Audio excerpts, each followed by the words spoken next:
History Secrets.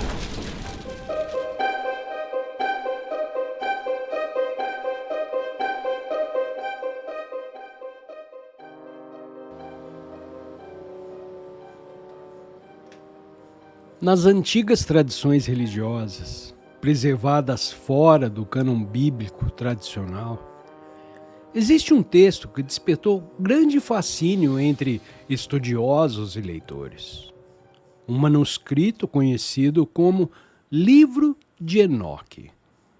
Esse documento apresenta uma narrativa extraordinária sobre acontecimentos que teriam ocorrido muito antes do dilúvio descrito no livro de Gênesis. Ele fala sobre anjos que abandonaram o céu, seres chamados vigilantes. Segundo essa tradição antiga, esses anjos desceram à terra e entraram em contato direto com a humanidade. Mas o que torna essa narrativa ainda mais intrigante é o tipo de conhecimento que esses seres teriam compartilhado. Segredos que, segundo o texto, não deveriam ter sido revelados aos homens. Esses ensinamentos incluíam técnicas de metalurgia, conhecimentos de guerra, práticas de encantamento e interpretações astrológicas. O livro de Enoque apresenta esses eventos como parte de um período de profunda transformação na história antiga da humanidade. Um momento em que limites entre o mundo celestial e o mundo humano teriam sido quebrados. Mas para compreender essa narrativa, nós precisamos primeiro voltar ao personagem central desse texto antigo, Enoque. Uma figura misteriosa mencionada brevemente no próprio livro de Gênesis. A figura de Enoque aparece apenas brevemente na narrativa bíblica. Mesmo assim, essa pequena menção despertou uma grande curiosidade ao longo da história. Gênesis, capítulo 5, versículos 23 e 24, apresenta Enoque como um homem que caminhou com Deus. O texto afirma que todos os dias de sua vida foram 365 anos. E então acrescenta uma frase enigmática: Enoque caminhou com Deus. E já não era mais encontrado, porque Deus o tomou para si. Essa descrição é extremamente incomum dentro da narrativa bíblica. A maioria dos personagens do livro de Gênesis tem a sua vida encerrada com uma frase simples: e morreu. Mas no caso de Enoque, essa conclusão não aparece. Essa ausência despertou um grande interesse nas tradições religiosas posteriores. Muitos intérpretes passaram a imaginar que Enoque teria recebido revelações especiais. Alguns textos antigos desenvolveram essa ideia de forma muito mais extensa. Eles descrevem Enoque sendo levado aos céus. Lá, ele receberia visões sobre a estrutura do universo, o destino da humanidade e os segredos do mundo espiritual. Essas tradições acabaram formando o que hoje conhecemos como o Livro de Enoque, um conjunto de escritos antigos que expandem profundamente a breve referência encontrada no livro de Gênesis. Mas, dentro desse livro, aparece uma história que se tornaria uma das mais intrigantes da literatura religiosa antiga: a história dos vigilantes. No livro de Enoque, os vigilantes são descritos como um grupo de anjos que, originalmente, pertenciam ao mundo celestial. Esses seres observavam a Terra e acompanhavam o desenvolvimento da humanidade. Mas, segundo a narrativa, algo inesperado aconteceu. Ao contemplarem as filhas dos homens, esses anjos passaram a desejar viver entre os homens. O texto afirma que eles tomaram uma decisão coletiva, desceriam à terra e assumiriam esposas entre as mulheres humanas. O livro de Enoque descreve esse momento com grande dramatização. Os anjos teriam se reunido no topo de uma montanha chamada Hermon e ali fizeram um juramento, um pacto para permanecer unidos nessa escolha. Entre esses anjos, aparece um líder chamado Semi-Hazar. Ele temia que os outros recusassem diante das consequências da decisão. E por isso, propôs que todos se comprometessem com um juramento coletivo. Assim, nenhum deles poderia voltar atrás em sua decisão. Esse episódio marca o início de uma ruptura profunda entre o mundo celestial e o mundo humano. A partir desse momento, segundo o livro de Enoque, os vigilantes passam a viver entre os homens. Mas a convivência entre essas duas realidades produziria consequências inesperadas. Consequências que transformariam profundamente a história da humanidade. Após descerem à terra, os vigilantes não apenas se uniram às mulheres humanas, e segundo o livro de Enoque, eles também começaram a transmitir conhecimentos que até então permaneciam ocultos. Esses ensinamentos são descritos como segredos do céu, conhecimentos que os seres humanos ainda não estavam preparados para receber. O texto menciona vários desses ensinamentos. Alguns vigilantes ensinaram a arte de trabalhar metais, forjar armas, fabricar espadas e armaduras. Outros ensinaram a técnica de ornamentação, o uso de joias, o preparo de cosméticos. Um dos nomes mais mencionados nesse contexto é Azazel. Segundo o livro de Enoque, ele teria revelado aos homens o conhecimento das armas de guerra e também teria ensinado práticas relacionadas à vaidade e à manipulação da aparência.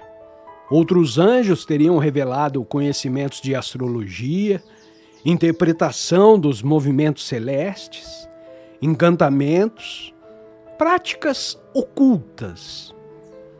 Dentro da narrativa do livro de Enoque, esses ensinamentos são apresentados como um problema.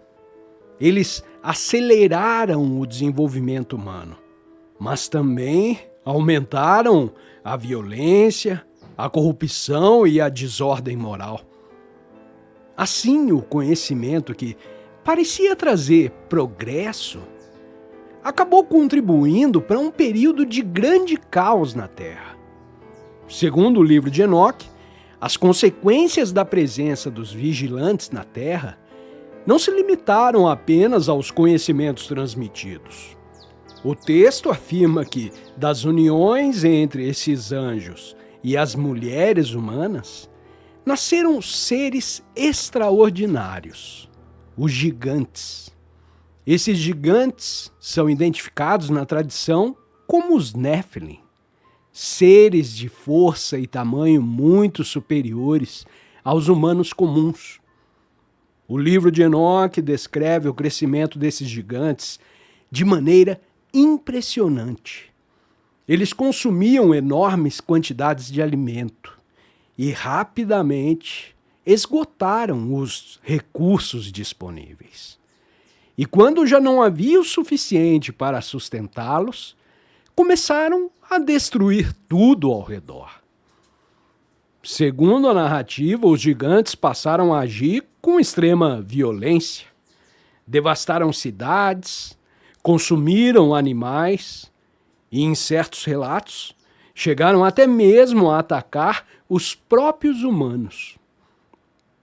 A terra teria se enchido de violência. Esse cenário ecoa uma descrição encontrada também no livro de Gênesis. Gênesis capítulo 6, versículo 11, afirma que a terra estava corrompida diante de Deus e cheia de violência. Dentro da tradição do livro de Enoque, essa corrupção está diretamente ligada às ações dos vigilantes e de seus descendentes. O mundo teria entrado em um período de profunda desordem, um tempo que prepararia o cenário para um evento decisivo, o julgamento divino.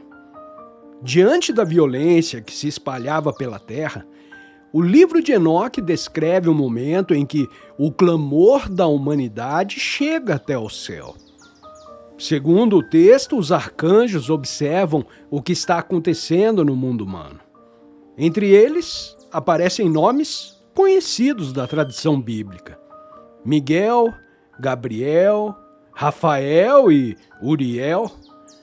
Esses são mensageiros celestiais que testemunham a corrupção crescente provocada pelos vigilantes e pelos gigantes. E então levam essa situação diante de Deus. A resposta apresentada na narrativa é um julgamento contra os anjos que abandonaram a sua posição original. Segundo o livro de Enoque, Rafael recebe a missão de punir Azazel.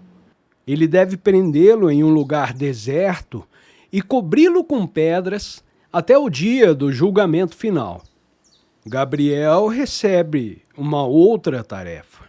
Ele deve provocar a destruição dos gigantes, levando os próprios gigantes a entrarem em conflitos uns com os outros.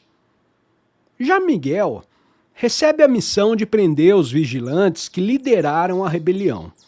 Esses anjos seriam acorrentados em profundezas subterrâneas até o momento do julgamento final. Assim, a narrativa descreve a restauração da ordem após a ruptura provocada pela descida dos vigilantes. Mas o julgamento não termina apenas com a punição dos anjos. Ele também prepara o cenário para um evento ainda maior: o dilúvio que transformaria a história da humanidade. Depois de descrever a punição dos vigilantes, o livro de Enoque apresenta um momento decisivo na história da humanidade. Segundo o texto, a corrupção provocada pelos gigantes e pelos conhecimentos proibidos havia alcançado um nível extremo. A violência se espalhava por toda a terra. E nesse cenário, Deus anuncia que a humanidade enfrentará um grande julgamento. Esse julgamento aparece também no livro de Gênesis. Gênesis capítulo 6, versículos 13 e 14, relata que Deus comunica a Noé que o fim de toda a carne havia sido determinado. A terra estava cheia de violência e por isso seria purificada por meio de um grande dilúvio. Dentro da tradição do livro de Enoque, esse evento possui uma dimensão ainda mais ampla. O dilúvio não seria apenas uma resposta à corrupção humana. Ele também estaria ligado às consequências da rebelião dos vigilantes.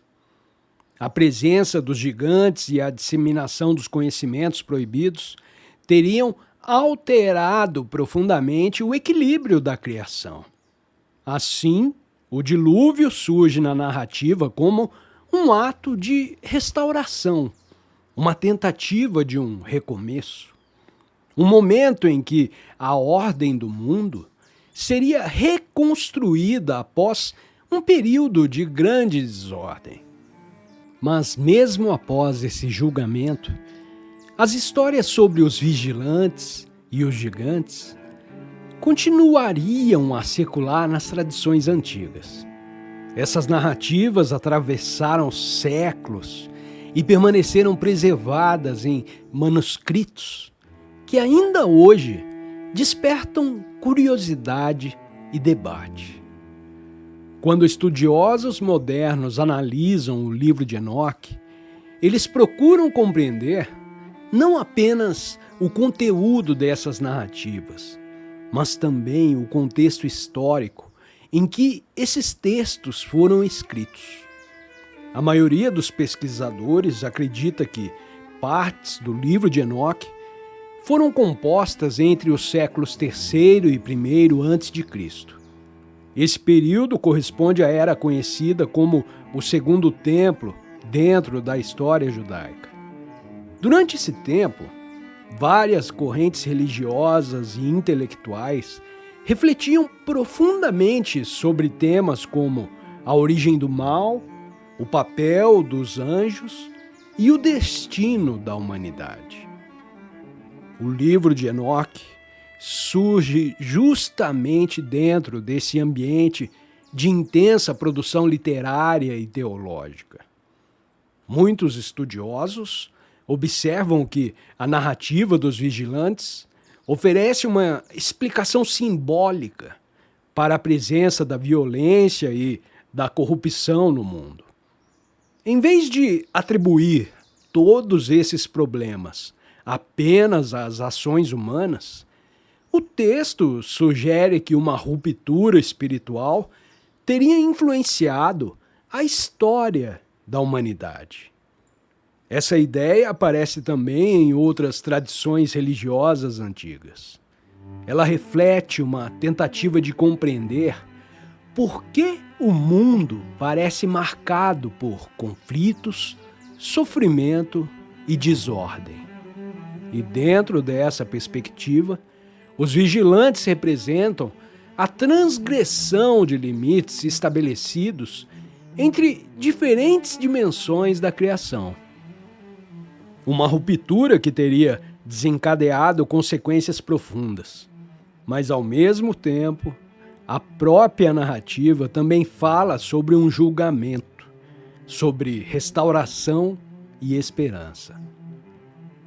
Quando reunimos todas essas tradições, percebemos que o livro de Enoque ocupa um lugar muito singular dentro da história religiosa antiga. Ele não faz parte do cânon bíblico da maioria das tradições judaicas e cristãs.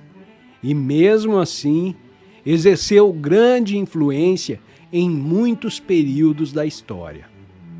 Alguns textos do Novo Testamento demonstram familiaridade com ideias presentes nesse livro. Por exemplo, a carta de Judas menciona uma profecia atribuída a Enoque. Judas, capítulo 1, versículos 14 e 15, cita uma tradição que ecoa diretamente passagens preservadas no livro de Enoque. E esse detalhe indica que certas comunidades do cristianismo primitivo conheciam essas narrativas. Ao longo dos séculos, o livro de Enoque continuou a despertar interesse por causa das suas descrições detalhadas do mundo celestial. Ele fala sobre anjos, sobre julgamentos divinos, segredos do universo e o destino final da criação. Mas talvez o aspecto mais intrigante desse texto seja a maneira como ele amplia uma breve passagem encontrada no livro de Gênesis, a história dos Néfilim e dos anjos que teriam cruzado a fronteira entre o céu e a terra. Essas narrativas não oferecem respostas definitivas sobre a origem do mal ou sobre os mistérios da antiguidade, mas convidam o leitor a refletir sobre limites, responsabilidade e as consequências de ultrapassar fronteiras que talvez nunca deveriam ter sido cruzadas.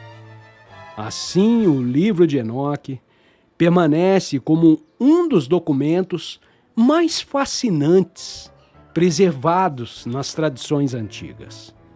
Um texto que continua a provocar perguntas sobre os segredos esquecidos da história espiritual da humanidade. A história nunca revela todos os seus segredos. Entre ruínas, manuscritos esquecidos e civilizações perdidas, ainda existem perguntas que desafiam tudo o que pensamos saber. Talvez algumas respostas já tenham sido encontradas, mas muitas outras continuam ocultas. Este foi mais um documentário de History Secrets. Inscreva-se no canal e continue explorando os mistérios mais profundos da história. Porque alguns segredos da história ainda estão esperando para serem revelados.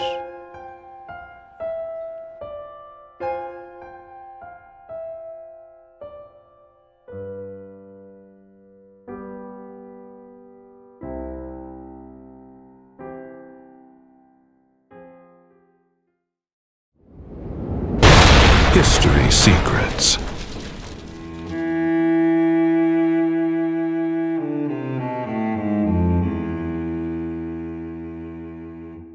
Em antigos textos preservados na tradição bíblica, existe uma passagem breve e enigmática que atravessou séculos de interpretações. Ela aparece no início do livro de Gênesis e menciona uma presença que continua intrigando leitores, teólogos e historiadores até hoje. A passagem é curta, mas o mistério que ela provoca é enorme. Gênesis capítulo 6, versículo 4, menciona uma palavra antiga, Nephilim. Quem eram esses seres? E por que o texto bíblico os associa a gigantes que viveram na terra antes do dilúvio? Ao longo da história, estudiosos tentaram responder essa pergunta. Alguns interpretam os Nephilim como guerreiros poderosos de uma era esquecida. Outros sugerem que o texto preserva uma memória simbólica de antigos mitos do Oriente Próximo. Há ainda quem veja nessa passagem uma referência a seres híbridos nascidos de uma união misteriosa. Mas, para compreender esse enigma, precisamos voltar ao próprio texto que originou todas essas perguntas.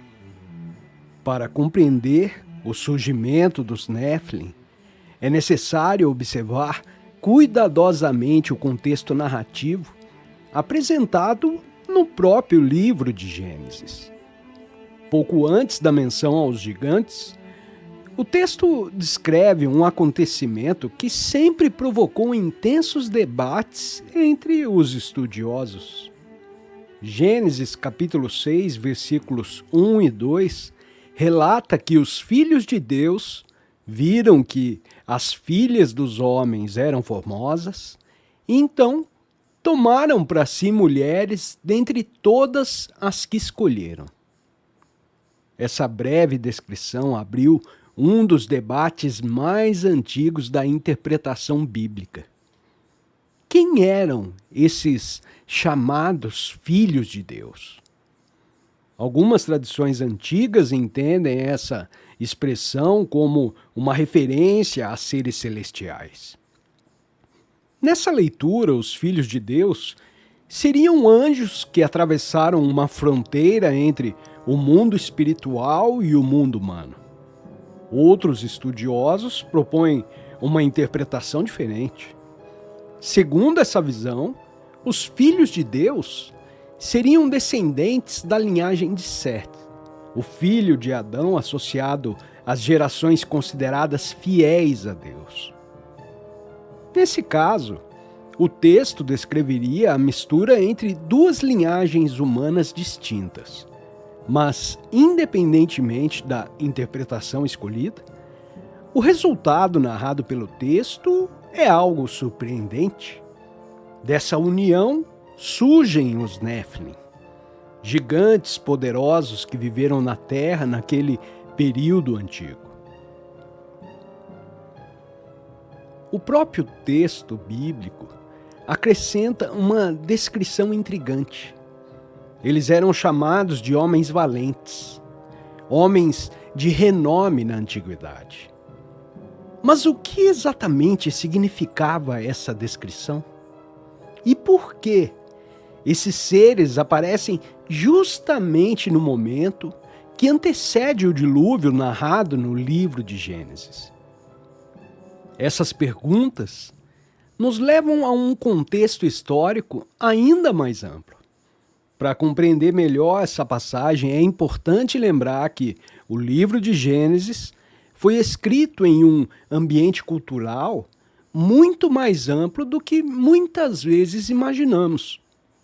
Os povos do antigo Oriente Próximo compartilhavam narrativas semelhantes sobre épocas muito antigas da humanidade.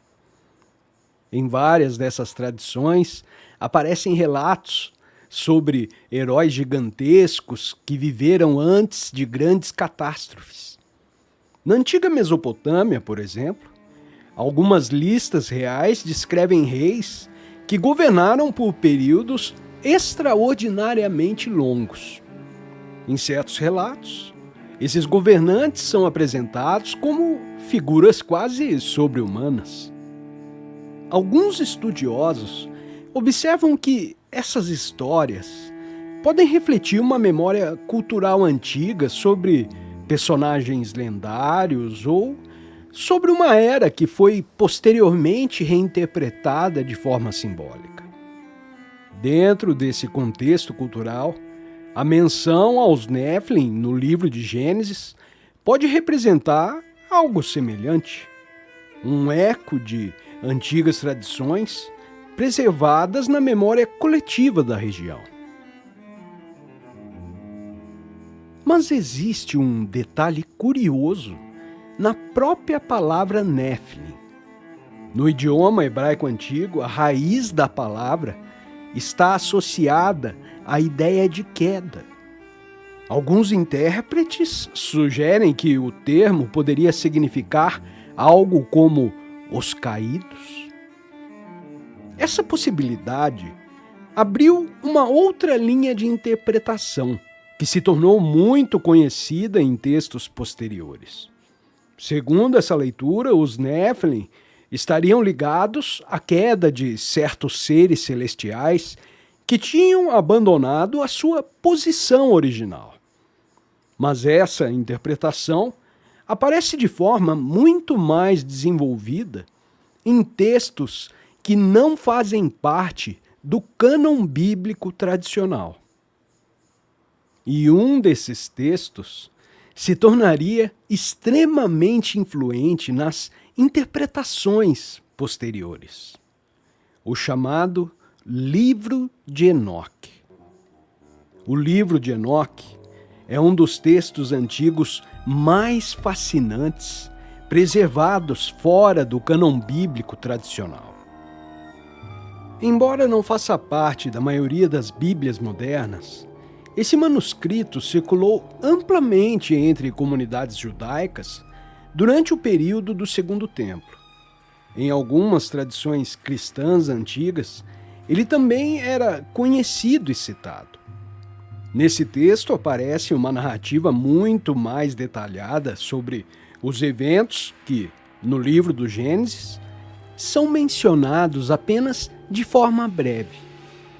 Segundo o livro de Enoque, um grupo de anjos, chamados vigilantes, teria descido à terra. Esses seres teriam observado a humanidade e desenvolvido interesse pelas mulheres humanas. O texto descreve que esses anjos decidiram atravessar deliberadamente a fronteira entre o mundo celestial e o mundo humano. Eles juraram permanecer unidos nessa decisão. E então tomaram esposas entre as filhas dos homens. O resultado dessa união teria sido o nascimento de gigantes extraordinários, seres de tamanho e força muito superiores aos humanos comuns. Esses gigantes são identificados no texto como os Néfilim. Segundo a narrativa do livro de Enoque, esses seres cresceram rapidamente e passaram a consumir enormes quantidades de alimento. Quando os recursos se tornaram insuficientes, eles começaram a destruir tudo ao redor. A violência teria se espalhado pela terra e a corrupção moral da humanidade teria se intensificado profundamente. Essa tradição apresenta os gigantes não apenas como seres extraordinários, mas como parte de um período de desordem que precedeu um grande julgamento divino, o dilúvio. Se observarmos novamente o texto bíblico, percebemos que a menção aos Néfilim aparece justamente no momento em que a narrativa começa a descrever uma profunda corrupção na humanidade.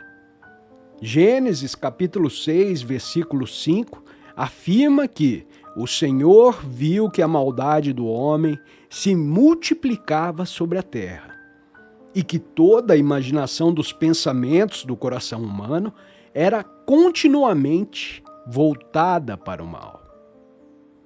Esse versículo marca uma mudança importante na narrativa. A história deixa de falar apenas sobre acontecimentos isolados e passa a descrever na condição generalizada de desordem moral. Segundo o relato bíblico, essa corrupção alcançou um nível tão profundo que provocou uma decisão divina. Deus decidiu purificar a terra através de um grande dilúvio. Mas aqui surge uma outra pergunta intrigante. Qual é exatamente a relação entre os Néfilim e esse cenário de corrupção que antecede o dilúvio? O texto bíblico não fornece uma explicação direta. Ele menciona os gigantes, descreve a violência crescente da humanidade e logo em seguida apresenta a decisão de enviar o dilúvio. Essa sequência narrativa levou muitos intérpretes ao longo da história a estabelecer uma possível conexão. Seriam os Néfilins apenas guerreiros poderosos de uma época antiga? Ou eles representariam algo mais profundo dentro da narrativa bíblica? Talvez um símbolo de uma humanidade que ultrapassou certos limites? Talvez um eco de tradições antigas sobre seres que não pertenciam totalmente ao mundo humano. Mas, para avançarmos nessa investigação, precisamos observar um outro detalhe interessante. A história dos gigantes não termina necessariamente antes do dilúvio. Em outras partes da Bíblia, relatos sobre gigantes aparecem novamente. Em outros livros da Bíblia, aparecem relatos que voltam a mencionar figuras descritas como gigantes. Um dos exemplos mais conhecidos surge na narrativa da conquista da terra de Canaã. No livro de Números, encontramos um episódio que despertou grande temor entre os exploradores enviados por Moisés. Números, capítulo 13, versículo 32 e 33, descreve o relatório apresentado por alguns desses homens. Eles afirmaram que a terra era habitada por pessoas de grande estatura. E então acrescentaram uma frase que ecoa diretamente à antiga tradição. Ali vimos os Néfilim, filhos de Anak, descendentes dos gigantes. Segundo o relato, os exploradores disseram que diante deles se sentiam como gafanhotos. Essa descrição transmitia a impressão de uma diferença física impressionante, não é? Mas esse episódio também levanta novas questões. Se os Néfilim existiram antes do dilúvio, como poderiam aparecer novamente séculos depois? Alguns intérpretes sugerem que os exploradores podem ter usado a palavra Néfilim como uma forma de comparação. Talvez eles estivessem descrevendo pessoas muito altas e poderosas, associando-as às antigas lendas sobre os gigantes. Outros estudos consideram a possibilidade de que o termo tenha sido preservado como uma memória cultural, uma palavra antiga usada para designar povos considerados extraordinariamente fortes ou imponentes. Independentemente da explicação escolhida, a presença desse termo em diferentes partes da narrativa bíblica nos mostra algo curioso. A ideia de gigantes atravessou várias gerações de tradição textual e continuou despertando fascínio e temor ao longo dos séculos. Ao observarmos a história bíblica com atenção, percebemos que outras tradições sobre gigantes aparecem novamente em diferentes momentos. Um dos exemplos mais conhecidos está ligado a um personagem que se tornou um símbolo de força extraordinária: Golias. O relato aparece no primeiro livro de Samuel. 1 Samuel, capítulo 17, descreve um guerreiro filisteu de estatura impressionante que desafia o exército de Israel. Segundo a narrativa, Golias media aproximadamente 6 côvados e 1 palmo de altura. Dependendo da conversão utilizada, isso corresponderia a algo próximo de 3 metros de altura. Esse detalhe tornou Golias uma das figuras mais emblemáticas quando se fala em gigantes na tradição bíblica. Mas Golias não era o único. Outras pessoas mencionam guerreiros de grande estatura pertencente ao povo conhecido como Refaíns. Segundo algumas tradições antigas, esses Refaíns eram associados a antigos povos gigantes que habitavam determinadas regiões da terra de Canaã. Por exemplo, o livro de Deuteronômio menciona um rei chamado Og, governante da região de Bazã. Deuteronômio, capítulo 3, versículo 11, afirma que a sua cama de ferro era extraordinariamente grande. O texto informa que ela media 9 côvados de comprimento. Essa descrição parece sugerir que Og também era considerado um gigante entre os povos da região. Essas referências espalhadas ao longo da narrativa bíblica indicam que a tradição sobre os gigantes não estava restrita a uma única passagem. Ela atravessava diferentes histórias e diferentes épocas. Mas isso nos leva novamente a uma pergunta essencial. Seriam esses relatos memórias literais de povos gigantes que viveram na antiguidade? Ou estariam relacionados a tradições simbólicas que cresceram ao longo do tempo dentro da cultura da região? À medida que estudiosos analisaram esses relatos ao longo dos séculos, surgiram diferentes interpretações sobre o real significado dessas narrativas. Alguns historiadores sugerem que os relatos sobre os gigantes podem ter surgido a partir do encontro entre povos de estaturas diferentes.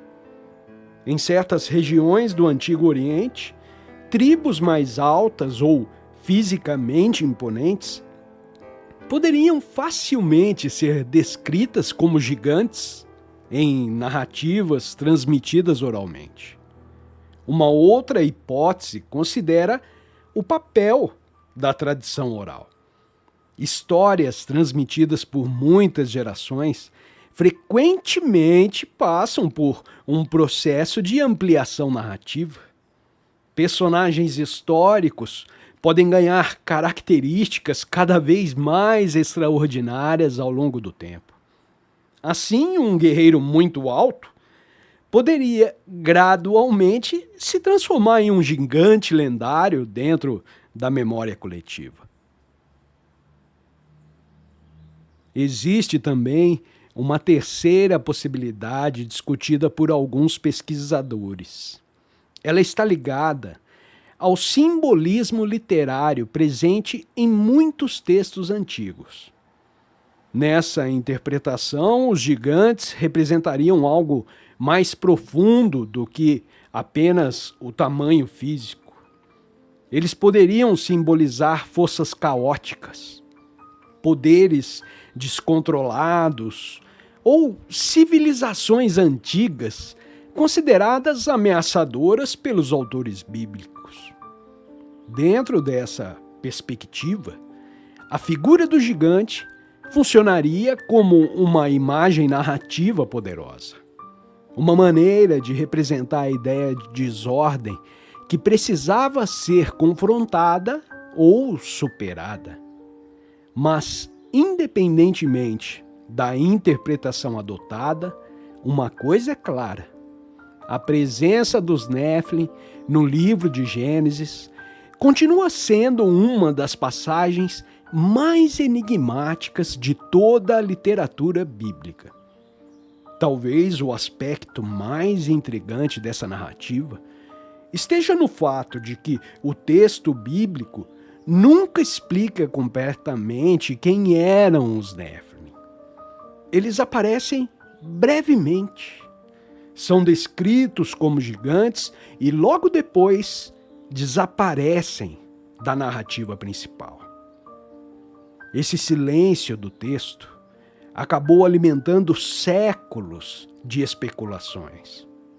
Alguns intérpretes antigos entenderam os Néfilim como seres extraordinários que representavam uma ruptura entre dois mundos.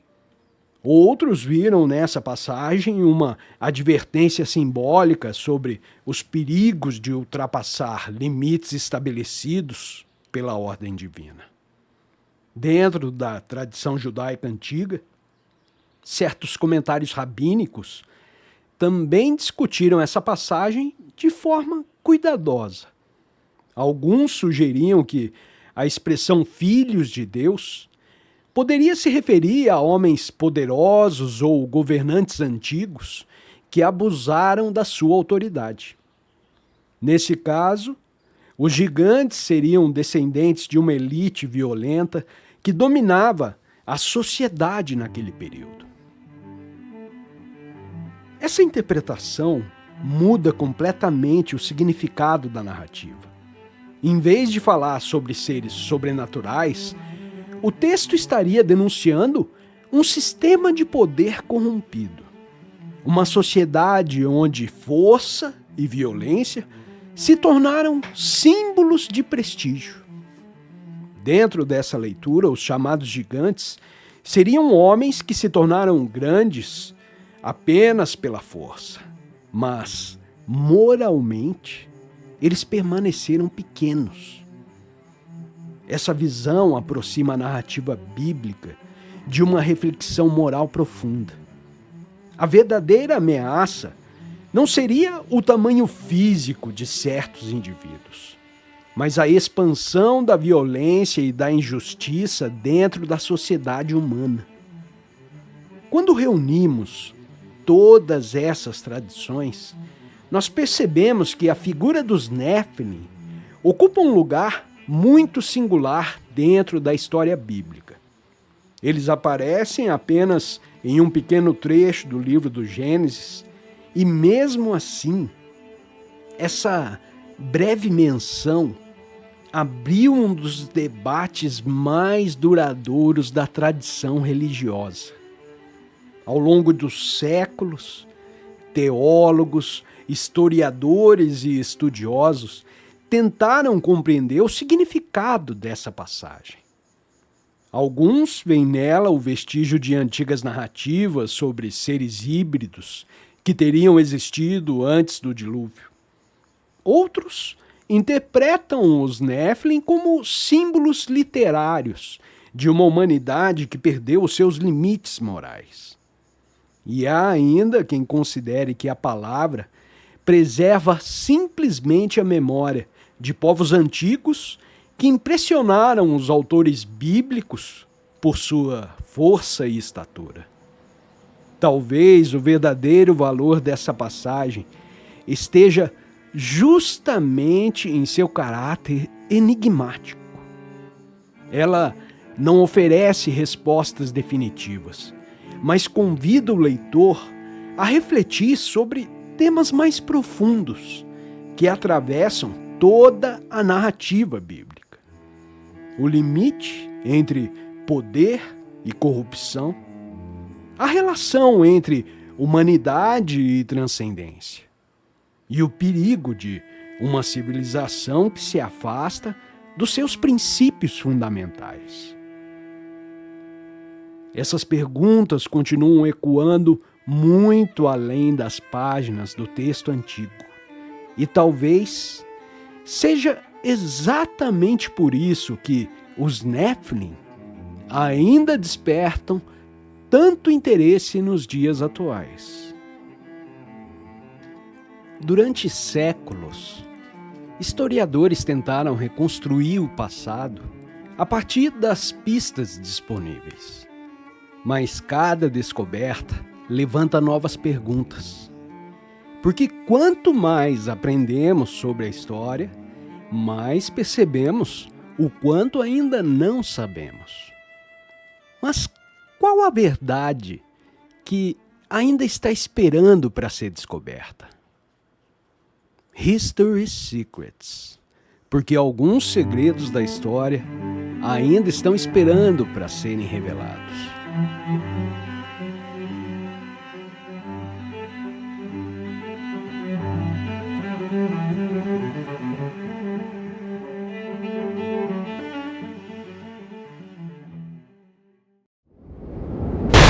History Secrets.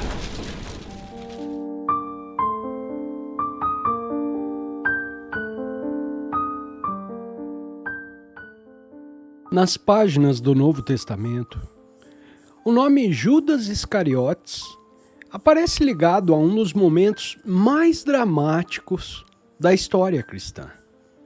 Ele é lembrado como o discípulo que entregou Jesus às autoridades. O homem cuja traição abriu caminho para a prisão que antecederia a crucificação. Mas ao longo dos séculos, surgiu uma pergunta que continua intrigando estudiosos e leitores. E se a história de Judas não fosse tão simples quanto parece?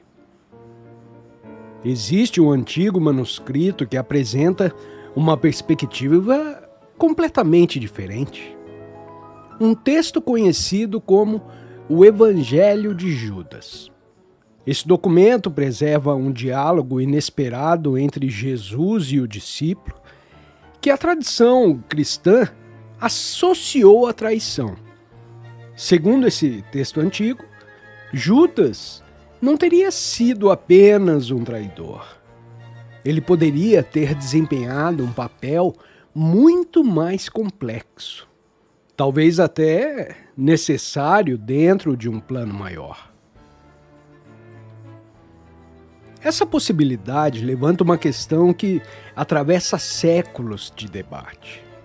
Judas Iscariote foi realmente o vilão da história?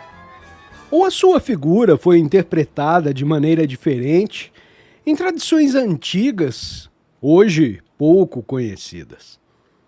Para compreender esse mistério, nós precisamos voltar ao próprio cenário em que essa história começou, a Judéia do primeiro século.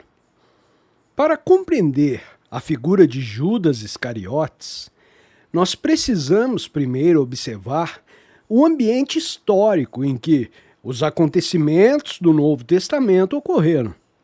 No primeiro século, a região da Judéia vivia sob o domínio do Império Romano. A presença romana era mantida por governadores militares, impostos pesados e uma constante tensão política. Muitos grupos dentro da sociedade judaica aguardavam a chegada de um Messias, um líder enviado por Deus que restauraria Israel e libertaria o povo da dominação estrangeira. Nesse cenário, surge Jesus de Nazaré, um pregador itinerante que percorria vilas e cidades, anunciando a chegada do reino de Deus. Segundo os evangelhos do Novo Testamento, Jesus reuniu ao seu redor um grupo de 12 discípulos, e entre eles estava Judas Iscariotes. Os evangelhos canônicos descrevem Judas como o responsável por entregar Jesus às autoridades religiosas de Jerusalém. Mateus, capítulo 26, versículos 14 e 15, relata que Judas procurou os principais sacerdotes. Ele perguntou quanto receberia para entregar Jesus. Segundo o texto, o valor acordado foi de 30 moedas de prata. Esse detalhe se tornaria um dos símbolos mais conhecidos e associados à figura de Judas. Mas a narrativa bíblica também levanta perguntas que permanecem abertas.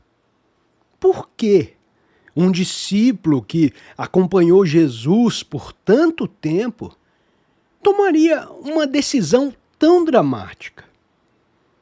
Seria apenas ganância? Ou existiriam motivações mais complexas por trás desse episódio? Para explorar essas possibilidades, nós precisamos olhar além dos evangelhos conhecidos e considerar também textos antigos que circularam nas primeiras comunidades cristãs. Entre eles, um manuscrito que permaneceu perdido por séculos, o Evangelho de Judas. Durante muitos séculos, o Evangelho de Judas foi conhecido apenas através de referências feitas por escritores cristãos antigos. Um dos mais importantes foi Irineu de Lyon. Por volta do II século, Irineu escreveu contra diversos grupos que ele considerava heréticos. Entre esses textos, ele mencionou um evangelho que apresentava Judas de uma forma muito diferente da tradição dominante. Segundo Irineu, esse documento fazia parte de um conjunto de escritos associados a correntes do cristianismo primitivo, conhecidas como gnósticas. Durante muito tempo, acreditou-se que esse evangelho havia desaparecido completamente. Mas no final do século XX, ocorreu uma descoberta surpreendente. Na década de 1970, um manuscrito antigo foi encontrado no Egito. Esse códice, escrito em língua copta, continha vários textos religiosos antigos, e entre eles estava o Evangelho de Judas. Após um longo processo de restauração e tradução, o documento começou a ser estudado por especialistas em história do cristianismo primitivo. O manuscrito é geralmente datado entre o terceiro e o quarto século, mas muitos estudiosos acreditam que o texto original pode ter sido escrito muito antes, talvez por volta do segundo século. Essa descoberta trouxe novamente à tona uma questão fascinante. Como exatamente esses evangelhos descrevem Judas Iscariotes? E por que a sua versão da história é tão diferente da narrativa encontrada nos evangelhos do Novo Testamento? Quando os pesquisadores começaram a analisar cuidadosamente o Evangelho de Judas, eles perceberam que o texto apresentava um diálogo muito incomum entre Jesus e seus discípulos. Nesse manuscrito, vários discípulos aparecem confusos diante dos ensinamentos de Jesus. Eles não compreendem plenamente o significado espiritual de suas palavras. Mas existe uma exceção surpreendente: Judas Iscariotes. Segundo o Evangelho de Judas, ele seria o único discípulo capaz de compreender certos ensinamentos ocultos. Em determinado momento, o texto descreve Jesus chamando Judas para uma conversa em particular. E nesse diálogo, Jesus revela aspectos profundos sobre a natureza espiritual do mundo. O manuscrito apresenta uma visão influenciada por correntes do pensamento gnóstico. E dentro dessa tradição, o mundo material era frequentemente visto como imperfeito ou ilusório. A verdadeira realidade estaria no plano espiritual. Segundo essa interpretação, Jesus teria vindo ao mundo para revelar um conhecimento espiritual capaz de libertar as almas humanas. Esse conhecimento era chamado de gnose, ou conhecimento interior. Dentro desse contexto, o papel de Judas ganha um significado inesperado. Em vez de um traidor movido por ganância, ele aparece como alguém que compreende uma missão difícil, uma missão que outros discípulos não conseguem aceitar. Em um dos trechos mais discutidos do Evangelho de Judas, Jesus diz algo que altera completamente a interpretação tradicional da história. Ele afirma que Judas terá um papel especial entre os discípulos. Segundo o texto, Judas seria aquele que entregaria o corpo humano de Jesus. Essa frase tem sido analisada com grande atenção pelos estudiosos. Dentro da visão gnóstica apresentada pelo manuscrito, o corpo físico de Jesus não representaria a sua verdadeira essência. A verdadeira identidade de Cristo estaria ligada ao mundo espiritual. Nesse contexto, entregar o corpo poderia significar libertar o espírito. Se essa interpretação estiver correta, o gesto de Judas deixaria de ser apenas um ato de traição. Ele poderia ser visto como parte de um plano espiritual muito mais amplo. Uma ação necessária para que os acontecimentos finais da vida de Jesus se realizassem. E essa ideia transforma completamente a imagem tradicional de Judas de um traidor. para alguém que participa conscientemente de um processo que levaria à consumação da missão de Jesus. Mas é importante lembrar que essa interpretação pertence a uma corrente específica do cristianismo primitivo. Ela não corresponde à narrativa preservada nos evangelhos canônicos.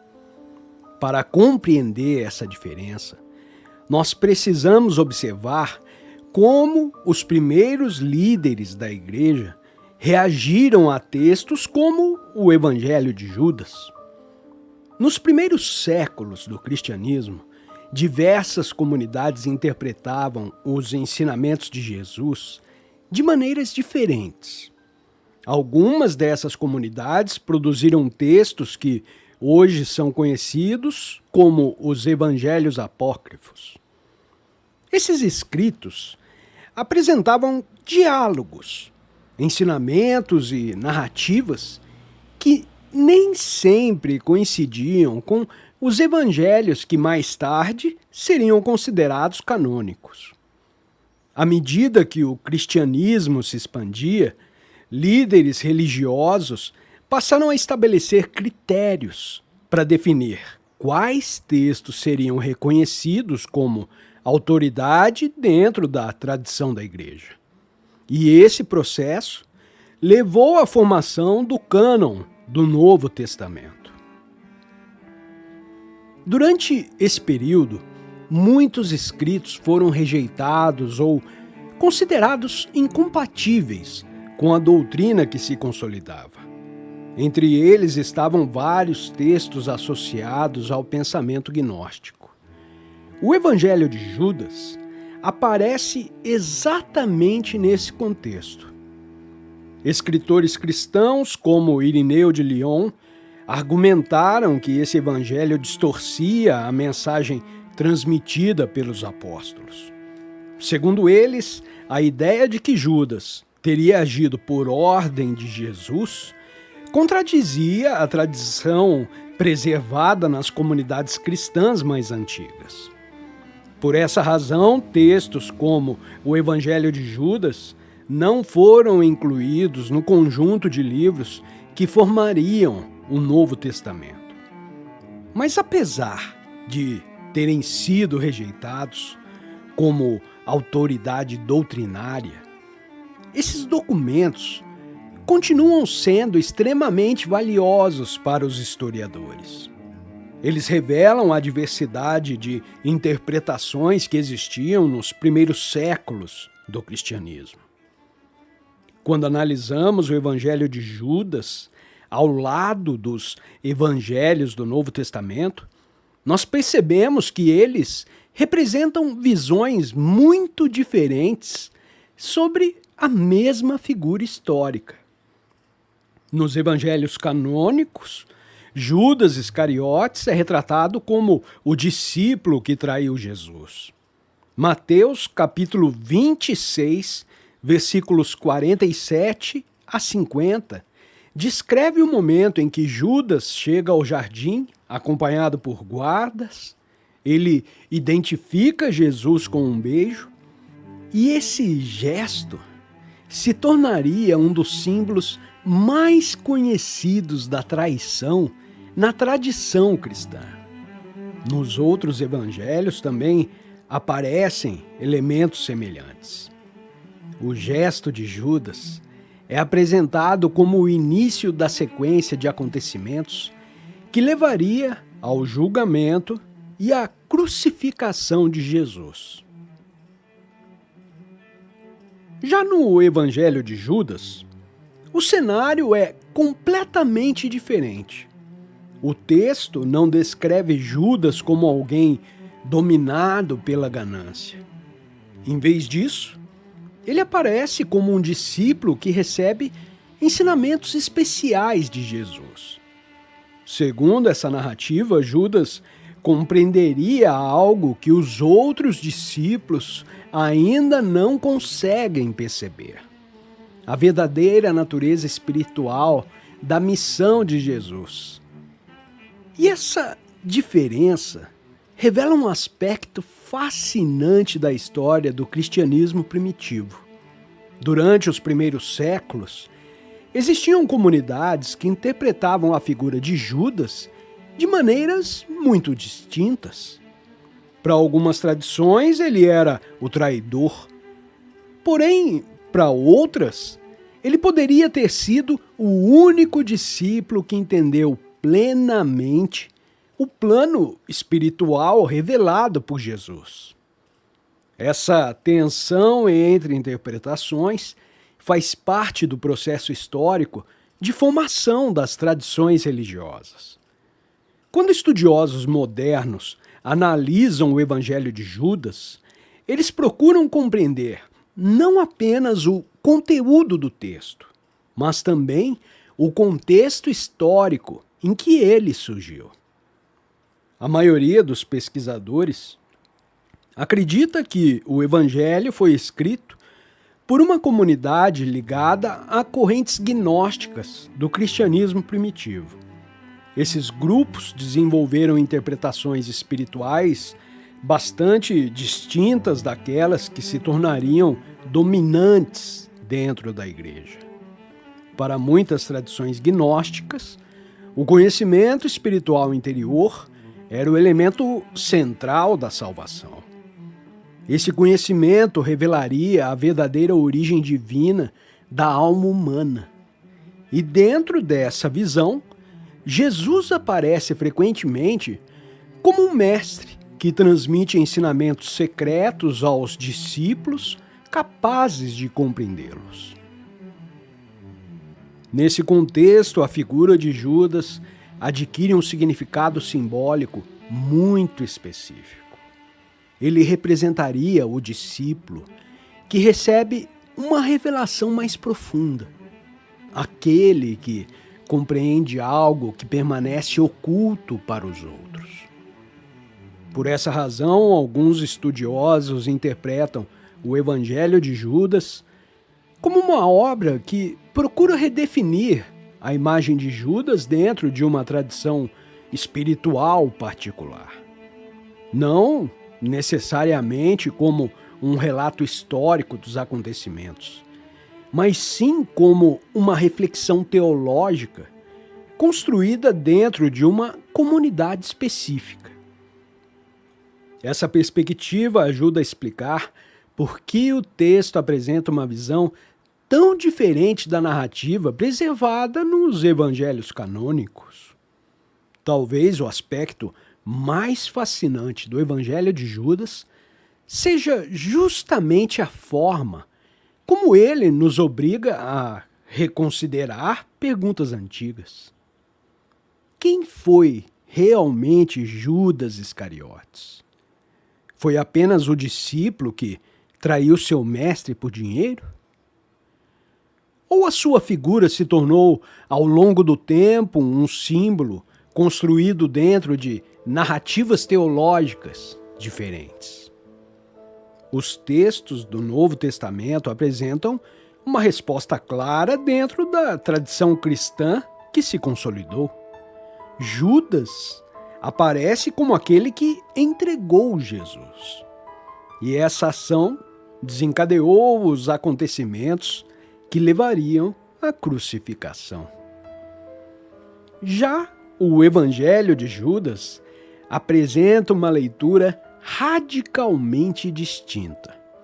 Nesse texto, Judas seria o discípulo que compreendeu um segredo espiritual profundo. Ele teria desempenhado um papel necessário para que a missão de Jesus se completasse. Essas duas interpretações coexistem dentro do vasto panorama da história do cristianismo primitivo. Elas refletem debates teológicos que ocorreram durante os primeiros séculos. Debates que ajudaram a moldar as tradições que conhecemos hoje. Talvez a figura de Judas permaneça tão intrigante justamente porque ela se encontra no centro de um dos momentos mais decisivos da narrativa cristã, entre fidelidade e traição, entre interpretação e história, entre silêncio e mistério. Cada descoberta histórica revela novas pistas, mas também levanta novas perguntas. Porque quando se trata do passado, sempre existe algo que nós ainda não compreendemos. History Secrets. Porque alguns segredos da história ainda estão esperando para serem revelados.